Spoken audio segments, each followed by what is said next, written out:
It does make people face certain directions that are relatively easy to know. Poppy, we're never going to be mad about, right? It's like the draft from DN Freaks. I think it's fine. Actually, I think both drafts are pretty solid here.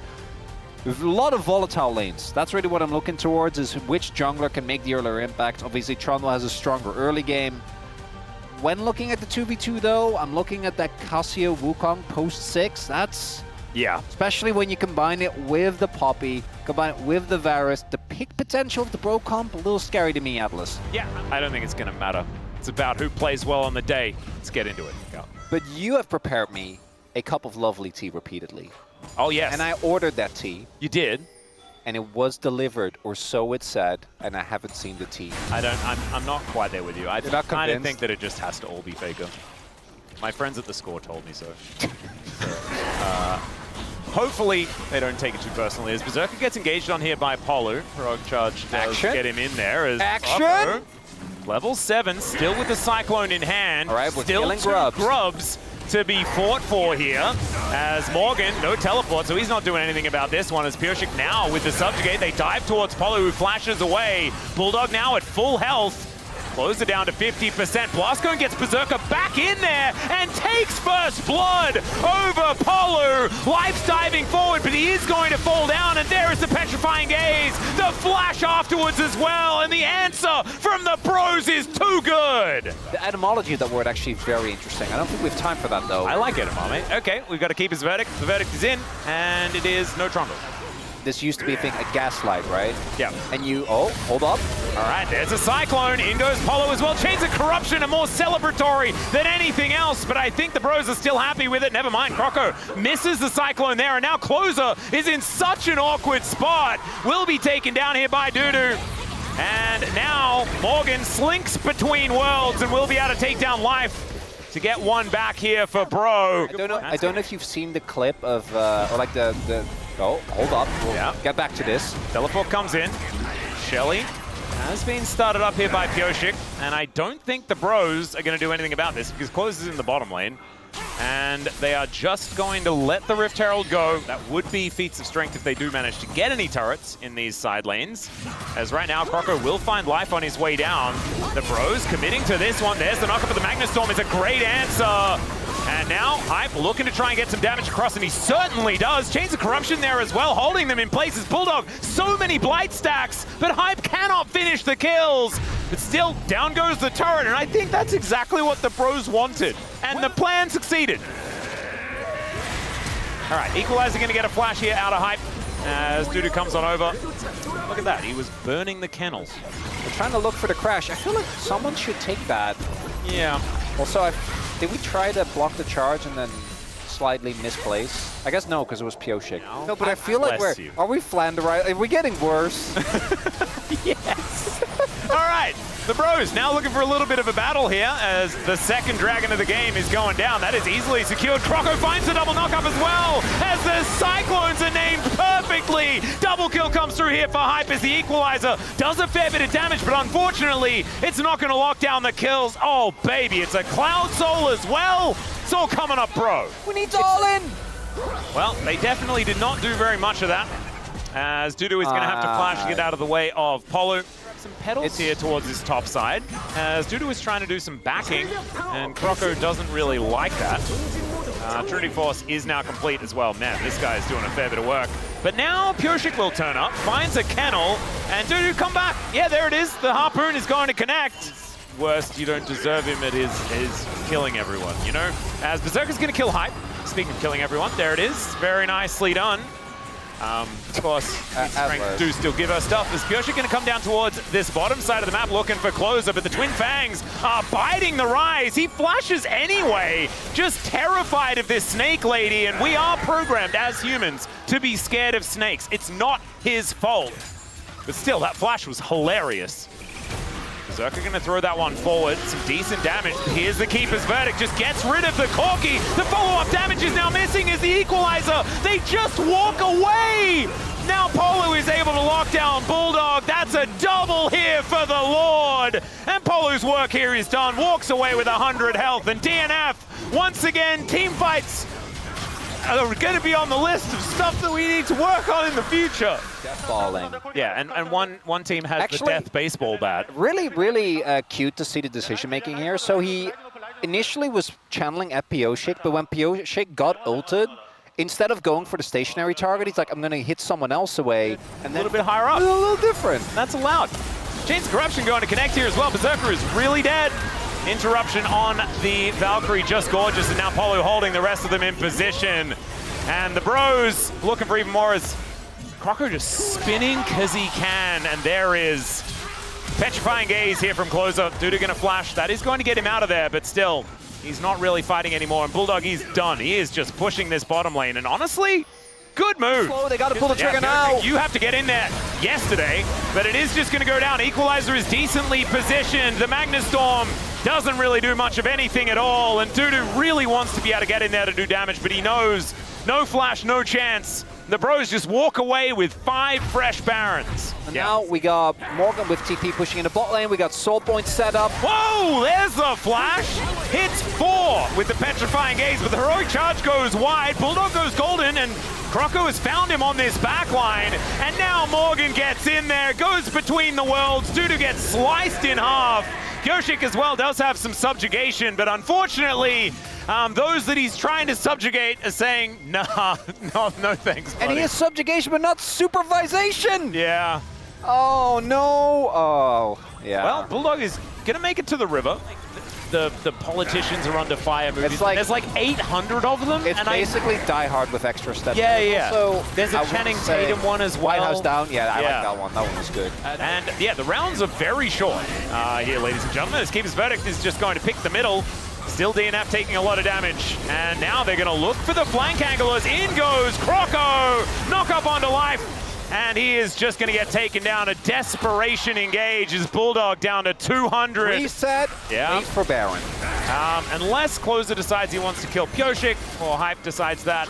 There's a teleport coming in from Dudu. I don't know what's quite going on there as the Heroic Charge doesn't get the stun, and it's just Dudu's wild ride, just on a merry jaunt. Another yell, another scream towards this Rise, who is going to be able to go golden. These Twin Fangs really starting to hurt here as Closer is going to be able to lock down that kill. A weird series of events, but they are going to come up pro in the end. In goes Croco, the flash forward to find the Q onto the Corki. And the bros are denied their reset opportunity. Instead, they're going to be forced to win the game after waiting for a minion wave. But what about the Baron? Oh, it's so sad. That's 43 seconds. That might be too long. Let's see, though, as the siege is on now. Morgan tanking up this turret momentarily, but Life and Pioshik, I just don't know what they're going to be able to do. Somehow that Chains of Corruption misses, and there goes Life. In the blink of an eye, it is over. And there is Croco locking down that kill. The bros, in the end, able to come out victorious. It was a very interesting series. The vibes were hard to really translate in this one. And that is what is plaguing DNF right now. You mentioned there were some angles in some of these fights, but they weren't able to take them. They were risks that they just weren't in a position to take based on where their minds were at in this one. Another victory. This would be... We are committed to, we're very short range and we're going to start fights. And honestly, we want them to start fights. One of the most underrated parts for me about Kai'Sa is her side lane pressure is just insane. Yep. It makes it so easy to consistently get picks. And particularly when you're playing as a team like the DN Freaks, whose side laning obviously hasn't been great. There's a lot of angles there. When it comes to the early pressure, it's all about Life and Pioshik for DN Freaks. They need to be on point, then they can actually win early skirmishes. If they get engaged on, though, I think that until we reach mid-game, they're kind of cooked. The amount of burst that comes out from OK Membro is a big deal. Yep. Eventually, you have so many disengaged tools, you have actually beefy front lines, you'll be fine. But the main thing with the DN Freaks composition is you cannot fall too far behind. But still, maybe we could put that back. That's my petition. Let's get onto the Rift. Hype's life did become unpleasant. They do this time manage to take life down to about 50%. We are committed now to Jurassic Park. And we are committed to a team fight as well, as Kroko's flashing in, managing to get on top of Pyosik, but already Polo has gone down and Pyosik gets himself out. It's the steal, though, for Kroko to make sure that this is worth it for the bros, as Emperor's Divide from Bulldog is really helping, but Life still taking a fair bit of damage. There's the flash over from Dudu, and the knock-up still catches Hype, who is able to at least get the supercharger to get himself out of there, and Dudu is not able to follow up because it was a good rupture. Still 2 kills for DNF, even if they don't get the Drake. Early on is Paulo. Well, he's just flashing away. Hype now in a little bit of trouble, but Life is also going down lower and lower. Supercharger to get Hype in there as the hook is still going to connect. Kroko does turn up, but can he actually save the play? That's the question as Berserker gets out of the way of the grasping nature. And it is just going to be a 1-for-1 in the end. I don't think you can really excuse us. He's here in this bottom lane. He's everywhere. Yeah, we got 1 second on the feast, but Kroko is moving in. Oh dear, remember Morgan gets more powerful the lower his health bar. His Dawning Shadow goes down, and maybe I lied, because Morgan is just dead. Kroko over here now just going to have to walk his way out. This Christmas tree is just going to park itself underneath this turret to try and grab some of these minions. Depends on how big the tooth is. Well, it can be a sword. I just think that this shape, it gives dagger. Oh my god, Life! Flashed on here by Life. He finds the knock-up as well. Polo gonna have to flash away. Slightly aggressive, maybe overly so, but I just love the vibes. Well, Nature's Grasp is coming on through here as there's the ulti. They just want to punish Life for his hubris. He wants to try and Hexgate his way out, but there is enough CC to deny any of that. In fact, well, they're going to take even more here. Rift Herald is going to be taken. We want to remind everyone as well that this doesn't get worse for DNF. Oh no. They are just happy to continue scaling to infinity.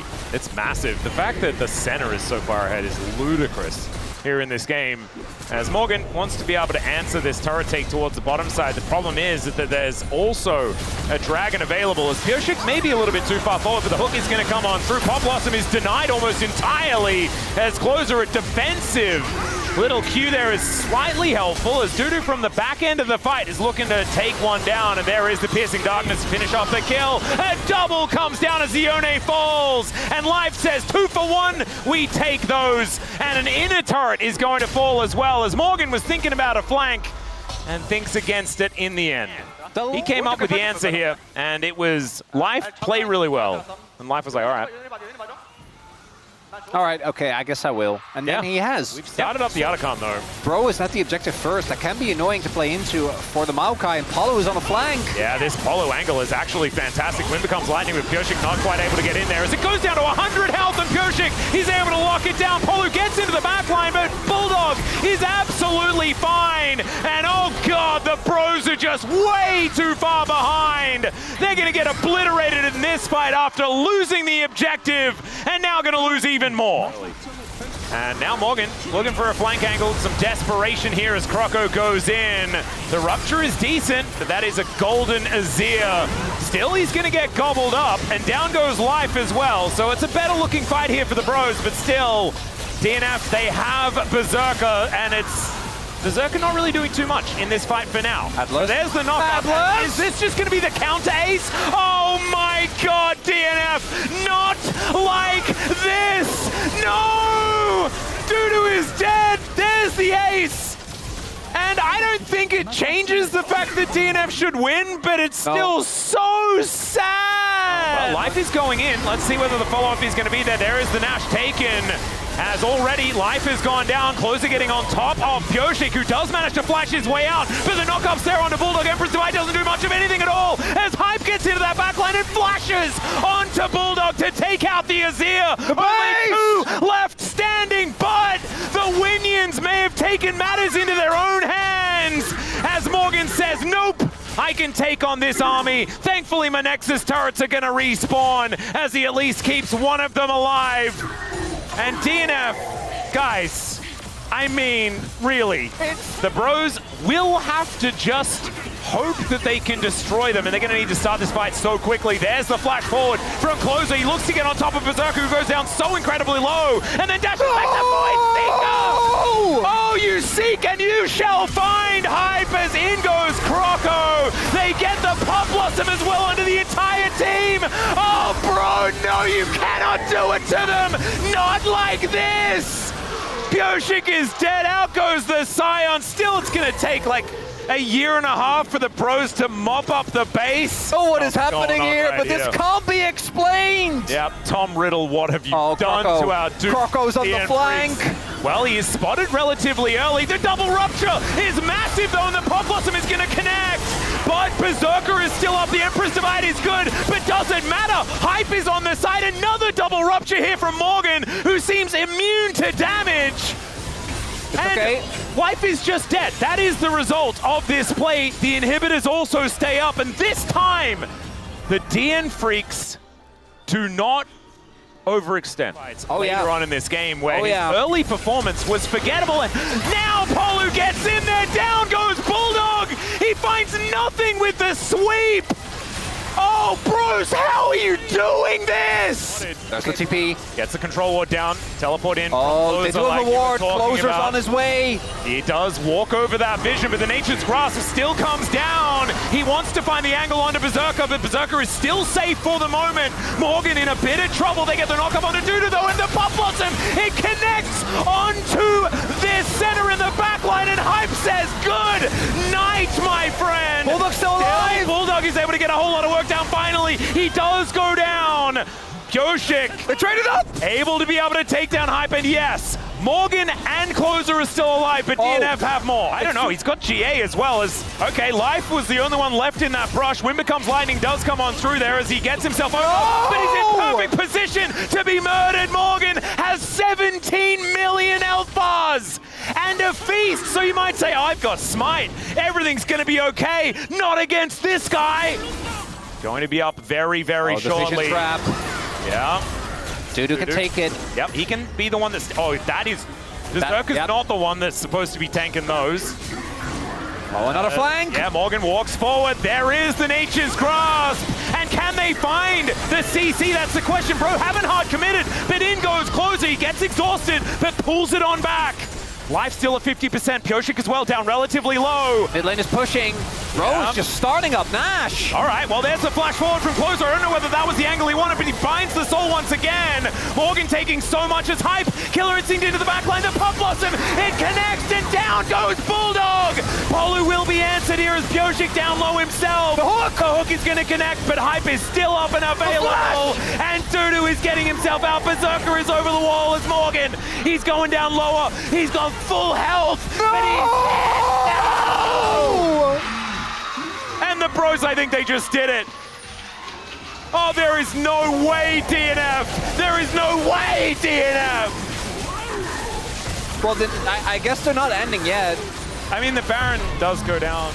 The electric slapling. It's danger. The roots are going to come out. The Nature is grasping. Even the Void Seeker will connect. Berserker is just down. Pioshik does get on top of Hype, but he's just autoing his way to freedom down to the GA, but he's not worried about it. And the Bros will snatch victory out of the jaws of defeat, and DNF still only one game so far this round, and they are careening towards equalizing their loss streak. And right as we are signing the death word of DNF, Closer hits 1,000 kills. Congratulations. The Nico was also very good. But Morgan was just so large. Back to, and this is something that I was talking about in the last game, and you said that it made no sense. Damage. This might be damage to champions, but what about the damage to our hearts watching this? What an absolutely ridiculous series we just witnessed. Well, just game, really. Look at that. 3 grubs, Herald, Otacon, Soul Point. Doesn't matter. Bros take 2 Barons, manage to win. It's Polu that picks it up. I think, honestly, his Poppy performance was near flawless, but the comebacks, the angles, and I think so much of Game 2 was a team effort, but Game 1 was Polu. Thank you very much, guys. This is Steer for the POM interview translation. We're here with Polu on the side of OK Saving Swing Brian. You look ecstatic. Congratulations on the win. And this is your first POM. How do you feel? I really didn't do that well in game 2, so I wasn't expecting a POM, but I got lucky enough to get my first POM, and I'm really thankful for my teammates.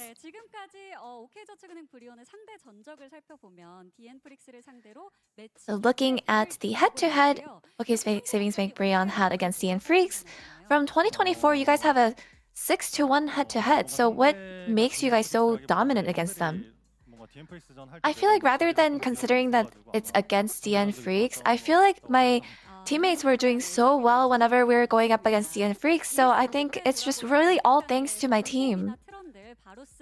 And in game 1, Wukong, Trundle, and Varus picks were available, and all the high-value picks being open potentially could have made the draft process a little tricky. So what was your approach to the pick and ban?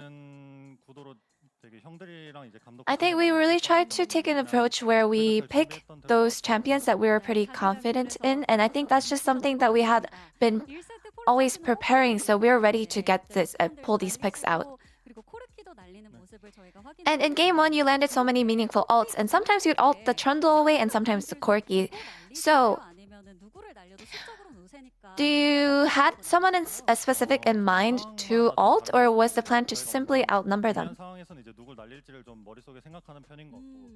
Yeah, whenever we're ahead, I do try to keep in mind who my specific target would be, but I think in this case, we actually could get a lot of value from outnumbering them. And in game 2, you guys were 10k gold behind, but turned everything around. So how were you able to keep your focus until the end? Yeah, we were quite behind, but we didn't think that our team comp value was any less than theirs. So I think we just knew that there was still an angle and some room for us to actually win. So yeah, your patience really paid off in this next highlight. I actually didn't know that we already got Senna, but I saw the kill log, and then after that, we knew that we were outnumbering them, and I think we just played by ear. We knew that we would be able to win as long as we go in this moment. And then that's how you're able to catch up on gold and took your victory. And Closer actually reached 1,000 kills. Did you know? I didn't know. I knew that he was just a few kills away from 1,000 kills. Would you like to congratulate him? In game 1, Closer did so well, so I actually thought that he would get POM, but I hope that in the future he'll be able to secure 2,000 and all the way up to 3,000 kills smoothly. And you managed to close out round 3 with 3 wins and 1 loss, and you'll meet BNK Furex again. And your 1 loss actually belongs to the BNK Furex match, so what is your resolution for a payback? Yeah, we have a pretty long losing streak against BNK Furex, but we want to make sure that we don't put that into we don't think about that too much, and we keep our form to make sure that we can take them down. And that's the end of the interview with Palu, and back to the space. Thank you.